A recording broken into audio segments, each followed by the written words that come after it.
La résurrection qu'on traduisait dans le christianisme primitif par métamorphosis, c'est la métamorphose, la transformation de la chenille que nous sommes dans le papillon qui habite le cœur de cette chenille. C'est cette résurrection, cet éveil de l'homme au monde de Dieu. Quand on me disait le but de l'homme c'est de devenir Dieu, je demandais mais qu'est-ce que c'est exactement? On me répondait la divinisation, c'est être pénétré de plus en plus par les énergies divines.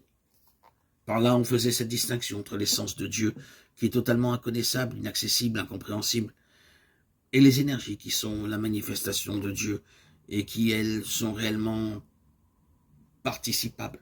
L'image classique, c'est celle du soleil. Le cœur du soleil est inaccessible à notre être humain.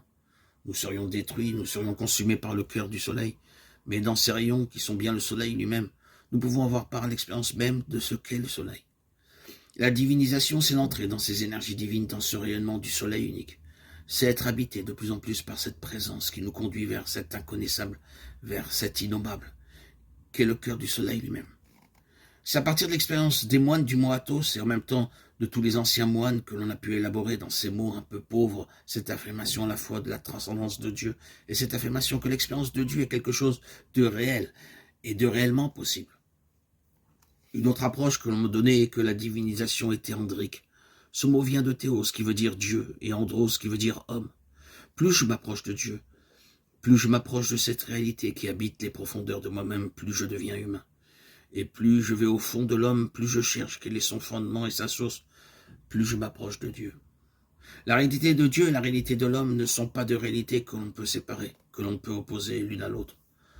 Tout ce que l'on dit de Dieu, c'est toujours un homme qui le dit. Que cet homme s'appelle Abraham, Moïse ou Jésus, ou dans d'autres traditions, qu'il s'appelle Mutkananda ou Ramakrishna, peu importe son nom, c'est toujours un homme qui le dit. Dieu sans l'homme, on ne le connaît pas. Par contre, un homme qui n'irait pas au bout de lui-même, qui se dirait athée, se priverait de cette dimension de profondeur et ne serait pas réellement humain.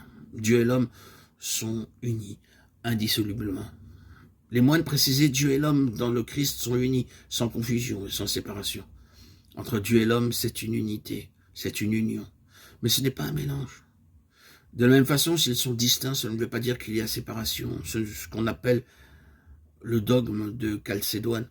Jésus-Christ est vraiment Dieu, vraiment homme, sans confusion, sans séparation.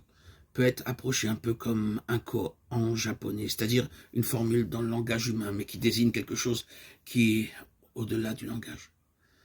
Effectivement, nous connaissons soit des fusions, soit des distinctions qui sont séparations. Cela, c'est l'appel à vivre, quelque chose qui est au-delà de ce que l'entendement humain, ce que notre raison peut saisir.